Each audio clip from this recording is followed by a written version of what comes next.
I see myself as a world citizen. No, really, it's kind of an idea that I kind of bumped around in my head when I was much younger. This sense of being part of a larger human experience.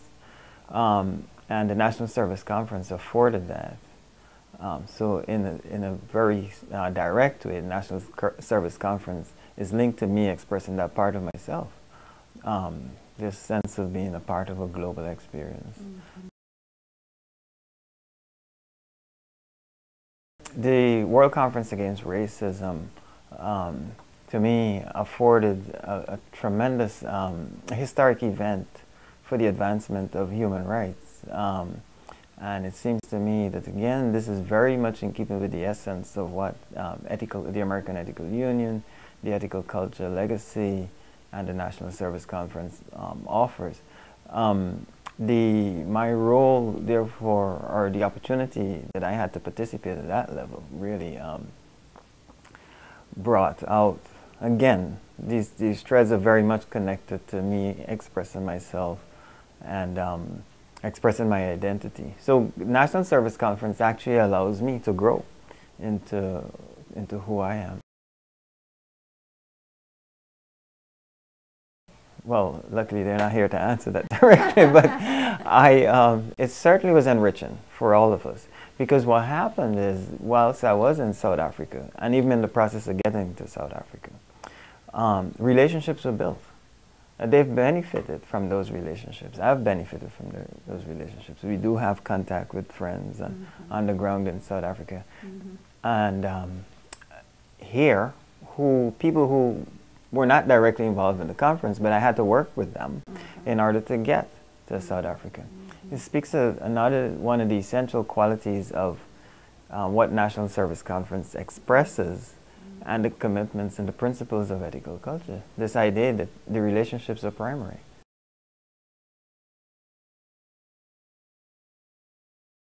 To me, the whole concept of leadership has to do with the demand that comes out of a community. And that was there in Queens.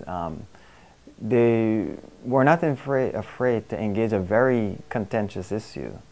And there was a cost to be paid for that. But again, it speaks to me the belief in the relationships, that sometimes the content of the problem is not the sole concern. It's how we relate to the problem, the questions that were raised. And I was enriched. It was a bit of a struggle, but I was enriched by having the opportunity to participate in that dialogue.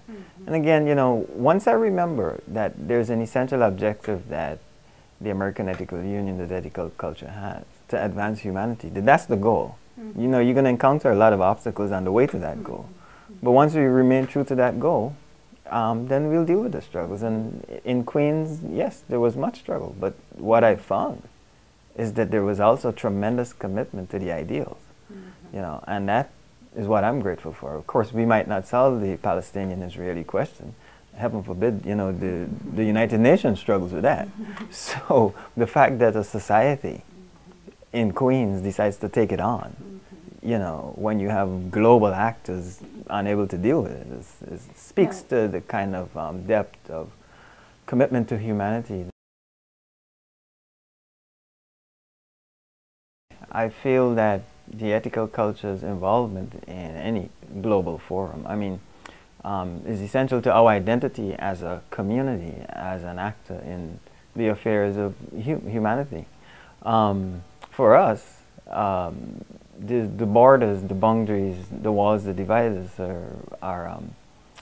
they shouldn't be there. And to the extent that the United Nations affords some kind of dialogue, exchange to break those barriers, then I think it's wonderful. It's just at a conceptual level.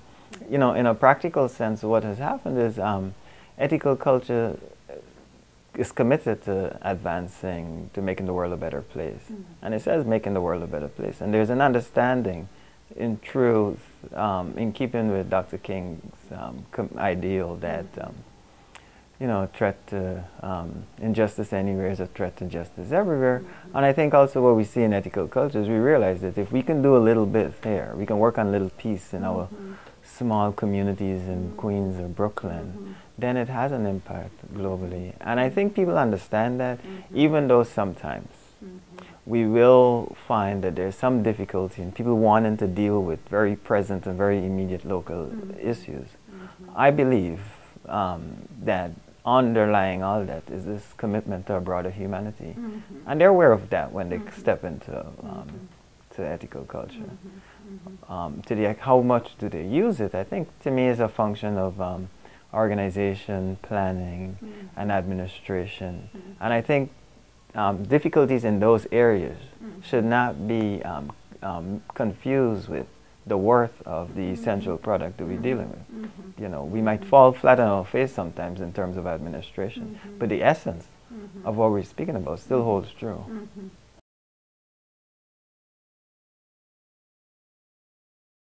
Well, it'll certainly be a test. Huh? Can I sustain the involvement being so far away?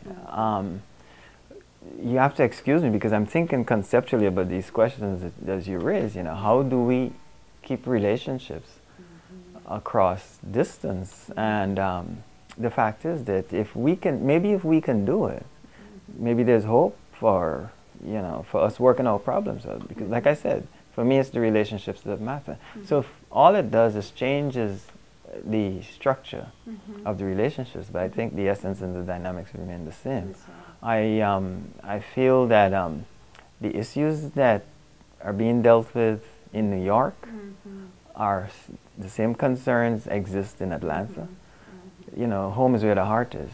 So those issues connect us. Well, I just want to say, express my gratitude, first of all, to the participants.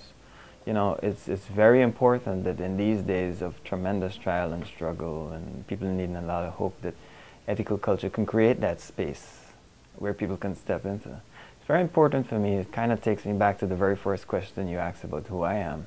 You know, I was born in Guyana, and I'm an African American, and for all intents and purposes, you know, my participation in the formation, like the American Ethical Union, is somewhat a bit of a stretch in the imagination. And yet, the American Ethical Union, through the simple acts of individuals, was able to create a liberated space where I can come in and express my humanity and grow. Now, it's true that it might take a little more time, a little work to bring along out of people. But I think people can really sincerely believe that people of all categories of life, or for all walks in life, can find a home in ethical culture. So I'd like to say that the work that the participants of this conference is doing is really historic, really important to keep that baton being passed on to generations. And that the work that's being done in Chicago and probably being done in other ethical societies is so critical, so important, particularly in light of the challenges that face us as humanity at this time. What you're actually doing is creating a liberated zone for us to have integrity, where the human can be honored and treated with worth, and also creating a hope for the future, that we can indeed create a more humane world. So again, I want to thank the participants in the assembly for facilitating this process.